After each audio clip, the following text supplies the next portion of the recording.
Hello बच्चों, let's read the question. तो इस क्वेश्चन में हमें असर्शन रीजन दिए हुए हैं। असर्शन बोला है कि increase in pulmonary volume decreases intrapulmonary pressure, और इसका रीजन दिया है कि expiration takes place in the intrapulmonary pressure which is lesser than the atmospheric pressure. और इसके लिए हमें ऑप्शंस दिए गए हैं regarding assertion and reason, true है या फॉल्स है। सो इस क्वेश्चन के लिए हमारा की कॉन्सेप्ट हो जाएगा इंस्पायरेशन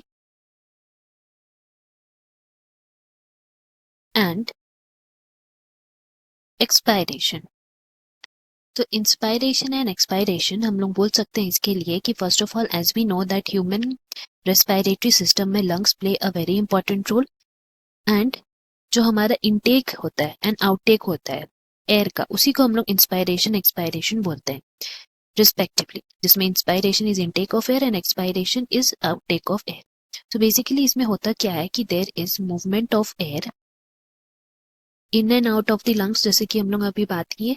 बट ये जो मूवमेंट ऑफ एयर होता है it is created by a pressure gradient. That means pressure के बेसिस पे ही हमारा मूवमेंट ऑफ एयर डिसाइड होता है, and this is done between the lungs और atmosphere, that is with respect to internal body या लंग्स एंड द एटमॉस्फेयर। तो now further अगर हम लोग बात करते हैं इंस्पायरेशन और एक्सपायरेशन के बारे, तो लेट अस फर्स्ट हम लोग जानते हैं कि इंस्पायरेशन क्या होता है। So inspiration occurs whenever the pressure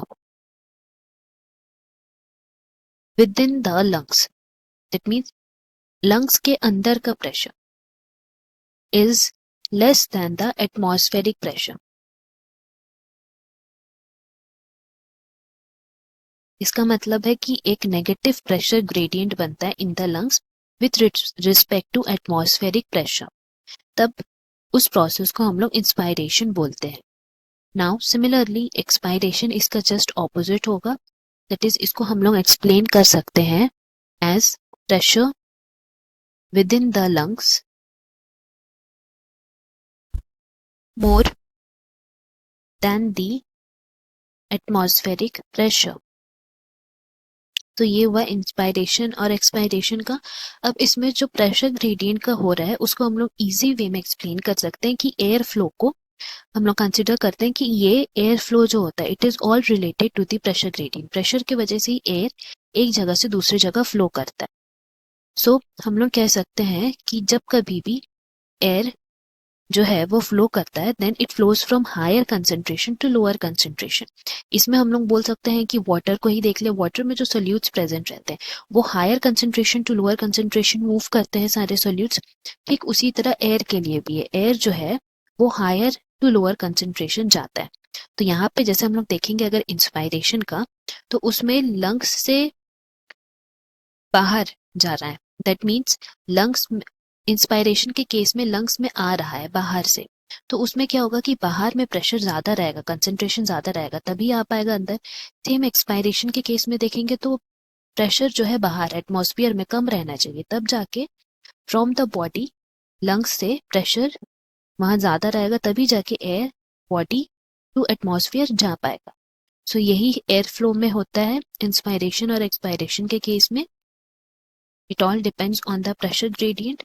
now further अगर हम लोग बात करते हैं नेक्स्ट प्रोसेस की, that is volume of lungs.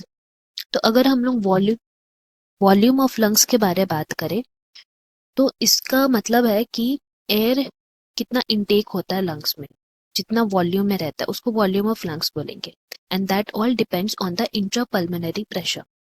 तो अगर हम लोग इंट्रापल्मोनरी प्रेशर को बोलेंगे तो it can be defined as the pressure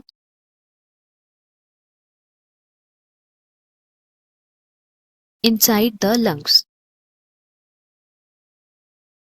तो वॉल्यूम ऑफ लंग्स और intrapulmonary pressure both of them are interrelated. इसको हम लोग ऐसे समझ सकते हैं कि जब कभी भी volume of air in the lungs increase होता है तो इंक्रीज कब होगा वॉल्यूम ऑफ लंग? जब कभी भी हम लोग इंस्पायर करते हैं, दैट मीन्स हम लोग एयर का इनटेक करते हैं, उस समय वॉल्यूम ऑफ लंग्स बढ़ जाता है। तो हियर वी कैन राइट कि whenever there is increase in the volume of lungs, उस केस में इंट्रापल्मोनरी प्रेशर डिक्रीजेस। ये डिक्रीज क्यों होगा? Because pressure inside the lung वो डिक्रीज होगा। ये भी एयर फ्लो का ही पार्ट है कि pressure inside the lungs decrease होगा, तब जाके एयर जो है वो उसका इनटेक हो पाएगा। तो ये हमारा प्रोसेस हुआ इंस्पायरेशन का, which we have to remember कि वॉल्यूम ऑफ लंग्स अगर बढ़ रहा है, इंक्रीज हो रहा है, तो इंट्रापल्मोनरी प्रेशर डिक्रीज होगा। नाउ सिमिलर प्रोसेस हम लोग बात करते हैं एक्सपायरेशन का, जिसमें वॉल्यूम ऑफ लंग्स डिक्रीज होगा बिकॉज सारा एयर जो है वो रिलीज आउट हो जा रहा है। तो इसमें हम लोग लिख सकते हैं it decreases when volume of lung decreases in case of expiration. तो उस केस में हमारा इंट्रापल्मोनरी प्रेशर जो है दैट विल इंक्रीज। तो हम लोग यहाँ पे लिख सकते हैं कि intrapulmonary pressure in that case will increase, because जब एक्सपायर कर रहे हैं तो हमारा एयर जो है वो बाहर जाना चाहिए एटमॉस्फेयर में, तो pressure inside the lung increase बढ़ना चाहिए, तब जाके एयर बाहर जा पाएगा। एंड ये जो वॉल्यूम और प्रेशर का रिलेशन है, it can be explained with this Boyle's law, that is volume inversely proportional होता है प्रेशर का। दैट मीन्स वॉल्यूम अगर बढ़ रहा है तो प्रेशर डिक्रीज होगा, और अगर वॉल्यूम घट रहा है तो प्रेशर इंक्रीज होगा। सो इसके बाद हम लोग नेक्स्ट बात करेंगे हमारे स्टेटमेंट्स की, जहां पे हमें दिया गया है कि असर्शन में increase in pulmonary volume decrease करता है प्रेशर को, पल्मोनरी प्रेशर। तो यहाँ हम लोग देख सकते हैं कि पल्मोनरी वॉल्यूम जैसे ही बढ़ेगा तो इंट्रापल्मोनरी प्रेशर डिक्रीज होगा, तो ये करेक्ट है। रीजन बोला expiration takes place when intrapulmonary pressure less होता है एटमॉस्फेरिक प्रेशर से। तो इसमें भी हम लोग देख सकते हैं कि एक्सपायरेशन के केस में pressure within the the lungs ज्यादा होना चाहिए, तब जाके एयर जो है वो एटमॉस्फेयर पे जा पाएगा, कि एटमॉस्फेयर में कम होना चाहिए, बट यहाँ दिया इंट्रापल्मोनरी प्रेशर लेस होगा। तो रीजन हमारा फॉल्स है, बिकॉज ये जो केस दिया है वो इंस्पायरेशन का केस है, नॉट एक्सपायरेशन। तो इसीलिए रीजन फॉल्स और असर्शन ट्रू। दैट मीन्स हमारा यहाँ पे करेक्ट आंसर हो जाएगा option C. Hope you have understood. Best of luck. Thank you.